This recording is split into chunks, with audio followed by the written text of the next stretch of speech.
Hi, I'm Seattle Book Lady. My name's Jen. I just came in from outside with slippers on. It's beautiful out there. It's probably 0 degrees Celsius or centigrade. I don't know what the difference is, which word I'm supposed to use, but that's okay. I make books. And I write in them, and I fill them, and then I make another one. And one day, over a cup of wine, a glass of wine, I was talking to my friend Wendy, and I named myself Seattle Book Lady. And that was years ago. This is my current book, Some of the Most Beautiful Fabric. It was begun February 4th, 2025. Today is Tuesday, February 11th, 2025. And I don't know. I finished the first signature in it. Signatures, 3 folded pieces of paper. I finished the first 2 signatures in this 8-signature book. And this is what I wrote today. I don't know what you write in your journal, but this is what I wrote. It occurs to me that I want all the things in one volume, which would be impossible. And then I drew some pictures. And I drew Living on the Earth by Alicia Bay Laurel, which I got in high school. This is a replacement version of it, some kind of revised and updated version. But Alicia Bay Laurel hand wrote this book, and I found it when I was in high school, I think. Let's see what year. It was originally printed in 1970. I graduated high school in 1971. So, yep, I dated that well. And it was inspirational to me. The first book I ever got that I remember was a Book of Common Prayer, probably for my confirmation when I was about 9. And this was the second book I got. It's called Favorite Poems, Old and New, Selected for Boys and Girls by Helen Ferris. My mother had been dating this man. She'd been a 1.5 years widowed, I think, at that point. And he proposed to her one night. And that wasn't something that was something she wanted, I guess. He seemed like an old man to me. I did the math the other day. He was 45.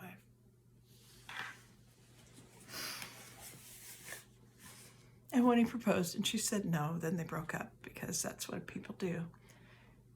But he asked her if he could come to the house one more time because he wanted to give me a birthday present. And this was his birthday present. And this is what he wrote in it. Happy birthday, dear Gretchen. Good books are a great comfort and pleasure, and of all types of books, none other brings us so much beauty and emotional warmth as a good book of poetry. Books wait for us patiently until we are ready to take them down and nourish our soul with their comradeship. Many years from now, when you are a grown lady, this book will be like a good and familiar friend. Doubtless you will have memorized many verses from it. Some you may quote to the lucky young men who love you and whom you love. Others you may croon to your own children someday. I am looking forward to seeing you grow up, beautiful and loving and kind. Whether I see you every day or only once in a long while, I will always hope and pray for your happiness and success and pleasure and growing wisdom. Your loving friend, George G.H. Adams, December 1963. So in a few days, I would have turned 11. Bless his heart. I didn't read the paper all the time, but One day, as synchrony would have it, I think I was reading the Oregonian and I saw an obituary. And I put it here inside the book. Adams, George G.H. Adams, 71, of Eugene, passed away June 14, 1988, at a Portland hospital due to a heart attack. He was born in Freeport, Michigan, on October 26, 1916, moving to the Portland area as a small child where he lived until moving to Eugene 24 years ago. He was a graduate of Portland State and edited the campus paper while there. He was a gifted writer and photographer, and in later years became a computer buff. He was an avid reader whose interests covered a wide range of subjects. In his younger years, he found pleasure in backpacking and mountain climbing. He worked as an administrative assistant for the Corps of Engineers for many years until disability retirement 10 years ago. He was past member of the Board of Deacons. He was past member of the Board of Deacons for Waverly Heights Congregational Church in Portland for many years. He was a member of the Sierra Club, past member of Toastmasters International, and an Explorer Scout leader for many years in the Portland areas. Survivors include his wife Dorothy of Eugene, 3 daughters, Carol Job of Vancouver, Washington, Vicki Adams of Portland, Linda Moore of Beaverton, Oregon, 6 grandchildren, 4 stepchildren. No services will be held at his request. The Gateway Little Chapel of the Chimes, care of the Adams family, 1515, Northeast 106, Portland, Oregon, 97220, are in charge of the arrangements. That was more than you needed to know. But what a gift, man. I never saw that man alive again. And if you check out the dates, he married within the next couple of years. I think her name was Dorothy. Is that what it was? It doesn't matter, does it? Yeah, Dorothy of Eugene. So we lived in the same city for a while. And he passed in Portland, Oregon. I call it the pretty city. So right about that time, let me back up. Right about the time that Alicia Bay Laurel came into my life, I found in a store in Salem, Oregon, a blank book. And it had a cover that was very inviting, invited you to write in it. And I'd never seen a blank book before. A few years earlier, George G.H. Adams' note to me delighted me. It was like somebody wrote in a book. That was the most amazing thing. You have to excuse this strap. It's going to show no matter what I do. And so I got one of those books. I ended up getting 2 of them. And I took one with me in 1970, my first trip to Europe. It's now 2025, which is 55 years later. Pretty good at that. Just almost 55 because that was in summer. We're in the early part of the year now. I haven't been back there, but I've been to Argentina, I think 4 times. Love traveling. And now my son from Argentina is living in Barcelona, Spain. And maybe that's my next place. I wanted to go back to Florence, Firenze. It felt like home. It was so beautiful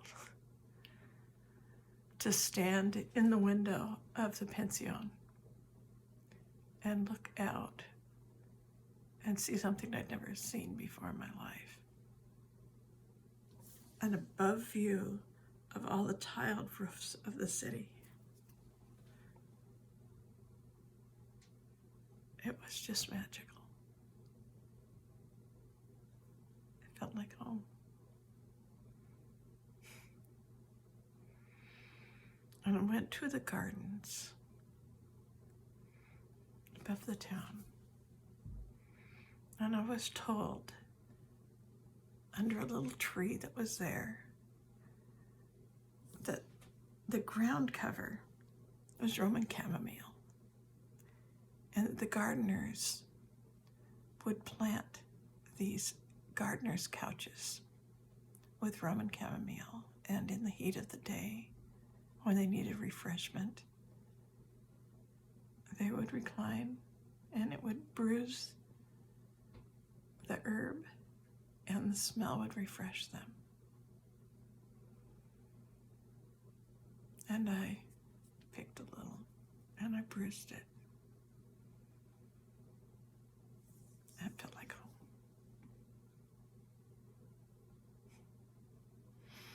Other people travel and see the sights and the high spots and the famous places. I want to smell the herb and eat in a little Italian restaurant in Buenos Aires and talk to the people in the markets and take the Ubers around town and try to communicate with the people. My mother told me that a lot of people in our family die suddenly, unexpectedly, when they're 69. Well, that wasn't very nice to hear. And she didn't even notice her 69th year. She thought she was already 70 the day she turned 70, which was pretty funny. But the number kind of stuck with me. It was like, I just need to make it to my birthday. I don't want to be part of that. I really don't believe in that. But it was kind of hanging over me. And I turned 70. December 11th, 2022.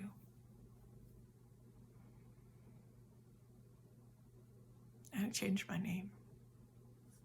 George G.H. Adams wrote, "Happy birthday, dear Gretchen."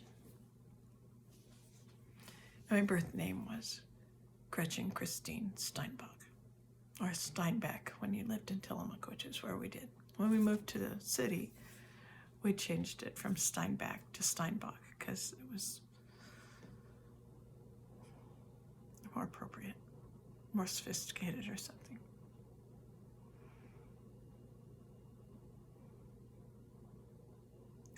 But when I turned 70, I took the wretch out of Gretchen, and it became Jen, Jen. I had no idea how many people are named Jen in this world. There are a lot. So now I say Jen with a G when I introduce myself because it's important to me. I was going to put an apostrophe in that, but the digital world, didn't like it. And it isn't even, excuse me, people have asked me online, how do you pronounce the G in that? Is it Gen or Jen? It's like, oh, Jen, of course. It's like gentle and generous and what other G? Generative.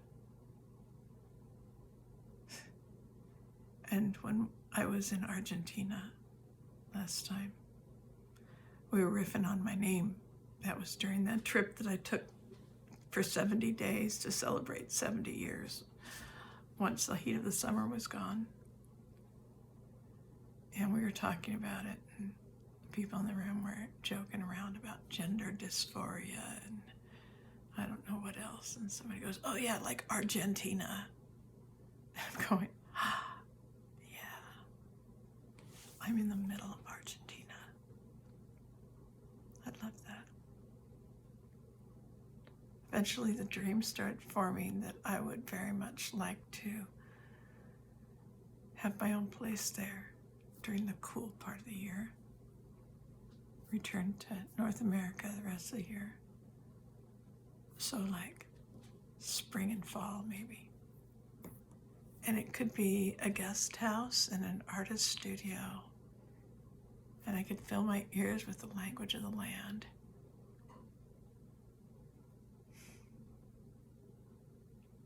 And just chew it up. Just love it to pieces. I don't know if that's going to happen. Because my son lives in Barcelona now, and he was a great asset. He welcomed me wherever they were going, whatever they were doing, and we would sit in little chairs outside a little place. Whether it was like outside a place that,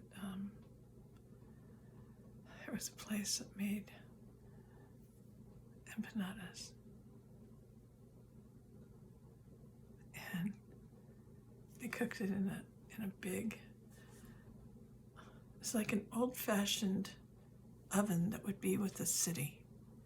And people would bring and have their bread made there.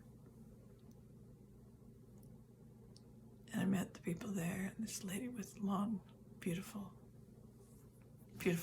wavy locks. And we communicated, probably in English. But I learned a little of the language. And I drew a picture of her in my book. And I joked with her. I wondered if I could live someplace close to that place. Empanadas.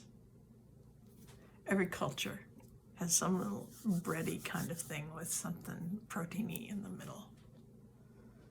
And whether it's ravioli or empanadas or pizza or what do they call those Irish, the eggs in the sausage, Irish eggs, is that what they call them? That's probably not what you call them, but they're delicious and you eat them with mustard. And that one isn't so bready on the outside. It's kind of egg with meat with a little bit of coating, cooked fast and served up, sliced in half, looking beautiful.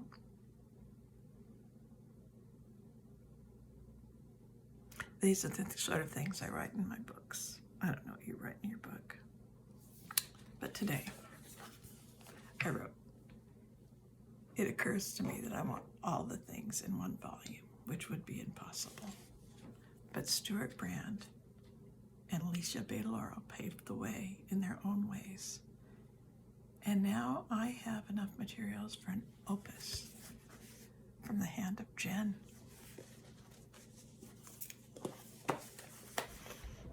Part of the main reason probably that I chose Jen is because I've told people, and I've told them a lot, I'm very generous with my pages and with my ink in my book. I have the most beautiful paper in the world. And then I just write and I draw and I record things, and sometimes it becomes a coloring book for me. And I listen to not radio broadcasts, but video. I listen to videos, mostly on YouTube. And I take notes, and I have little internal discussions with the people who are speaking the things. And sometimes the words they say are so meaty and mighty to me that I want to pass them on to the world. And I don't know how I'm going to do that. But the idea is planted. And the things that come from our galactic friends that aren't really given bylines, it's like, isn't that available for anybody? Can't I take that and put it all down in a book and share it with people?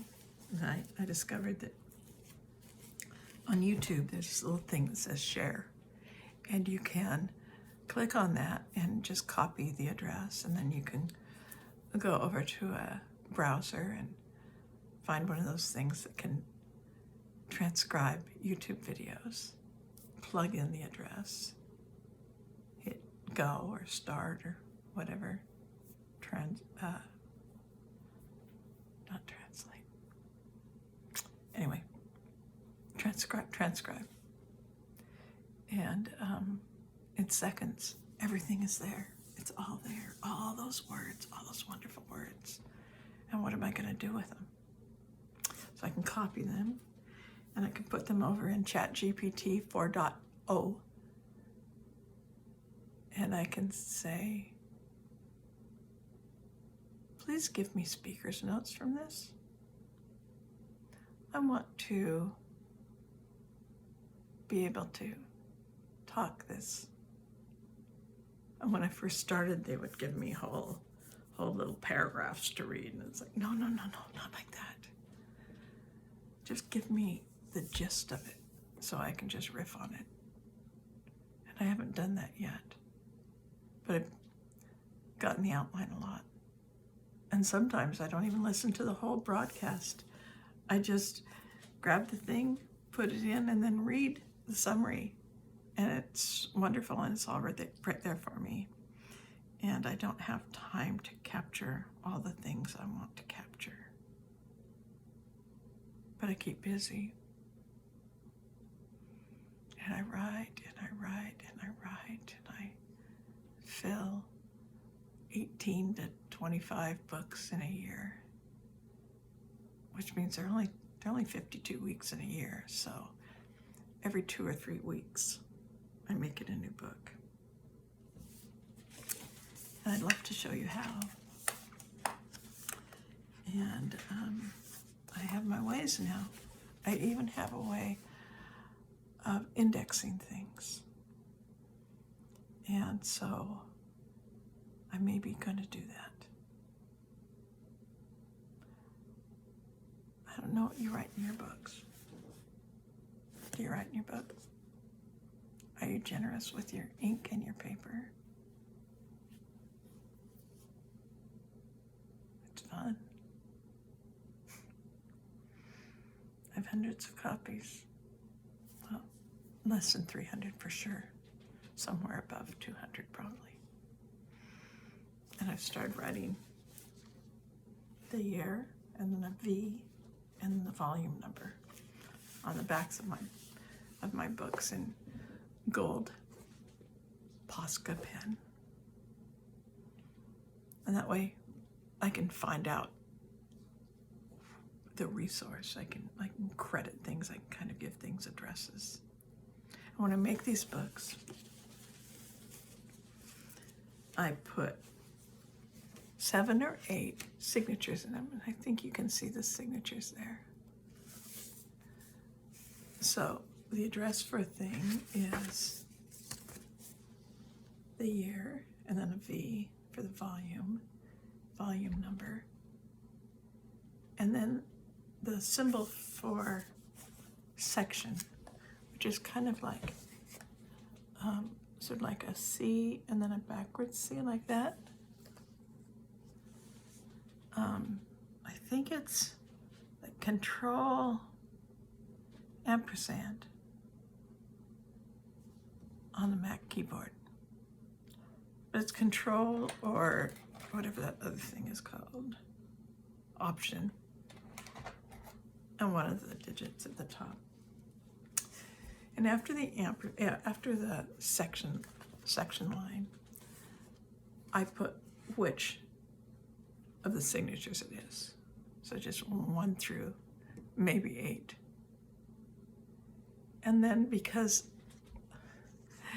I write across spreads, it's like this is a page. This page has the sewing down the middle of it. So it's the spread C. So this page would be 2025 V3 2 C. The second signature the middle spread. Between signatures, I don't do the number of the letter. I just say the name of the two signatures. So this is signature 1, this is signature 2. So it would be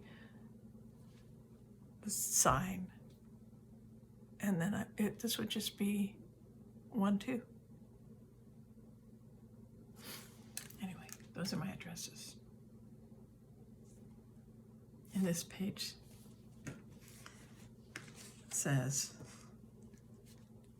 I had many dreams. I was in Phyllis Quanbeck's choir, for which we had a performance outfit.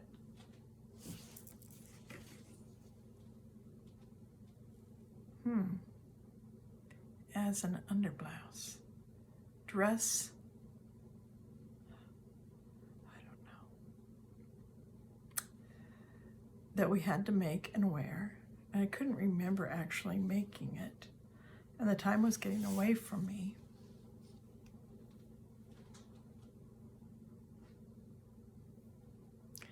And I knew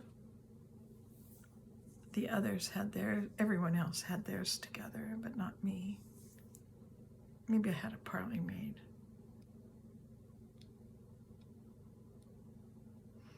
Eventually, I found the cut pieces of the jumper dress unsewn, but not the blouse. It was a lovely linen fabric.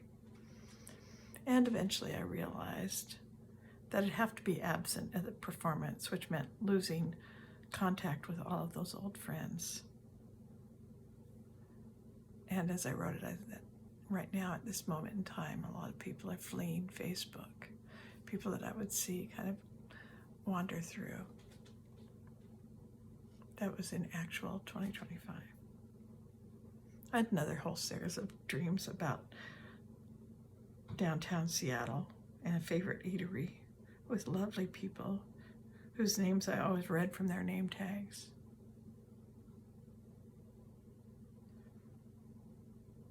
I didn't know whether my old bus still ran to the area I live in now.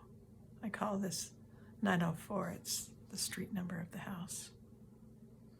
I don't recall what number it was. Was it 302 or 304? But those dreams were in alternate Seattle with the other configuration. They had different elevator banks in this very tall building that I worked in. And there were several skyscrapers with more than 40 floors beside one another. The folks at the snack place were really lovely.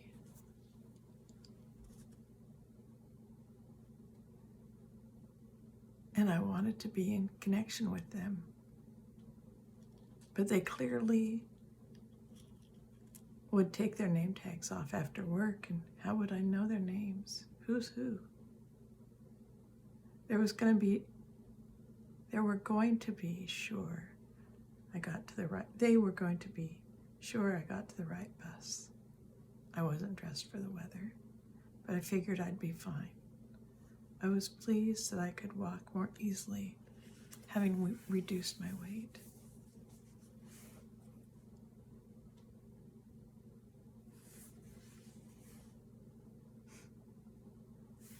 I was writing about an old work colleague. I said he was a little bit obnoxious and over the top and bothersome.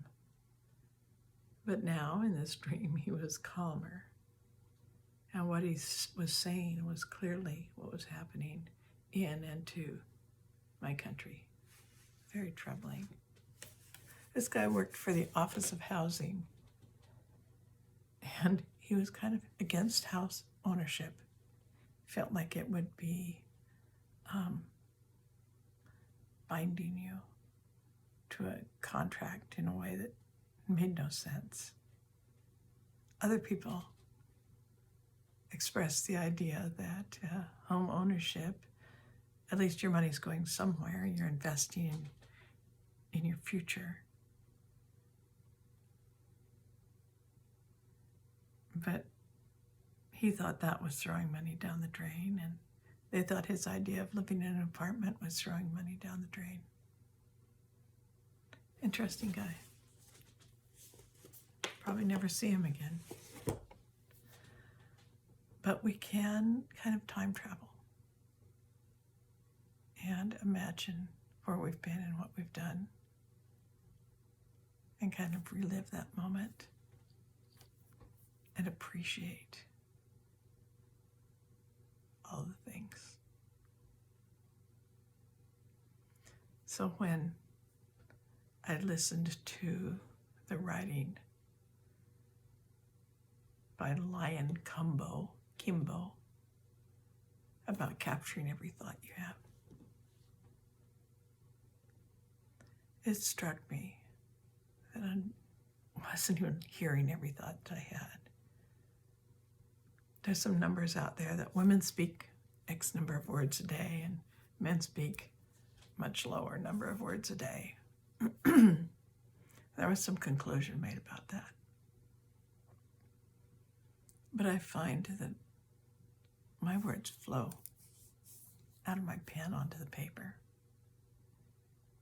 And I don't speak all that many words a day because I'm not going out to the world. I'm not raising 4 active children. I'm not a church lady anymore. But I'm interacting with the world, and it's all kind of in here. And a lot of it falls onto the pages of my book. And Lion Kimbo recommended a whole process with 3 whole binders and reinforcements and sorting your pages and putting them into different folders for different things, and that would never work for me if I did come up with the address system.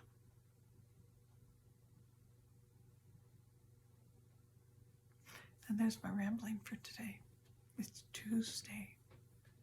I have a dental appointment at 2:30, which is 2:30. It's perfect time for dental appointments. Hey, write stuff down. Listen to your thoughts. Choose the ones that bring pleasure. Let go of all that complaining if you can. La, la, la, la, la. Silence it if you can when you're hearing it around you, because as we go through this time, the water's a little rough. A lot of rough. There's some really sad things going on right now. There always have been. There's something called an extinction outburst, where when pressed to a certain point, people who are carrying a lot of stuff kind of explode. And it's like somebody released the mad dog. Things get a little bit dangerous, or a lot dangerous. But if we complain and gripe and commiserate with one another, what's that accomplish? It's nice to have sympathy. It's nice to learn empathy. But can't we take the warm, good stuff in our heart and drop it in the pool and let it ripple out? And all those ripples connect with all the other ripples. And something happens. It's like a rain shower. The whole place becomes saturated. As Whimsy Anderson, the wise woman, naturopath teacher, says, be kind to all so that all can be kind to you.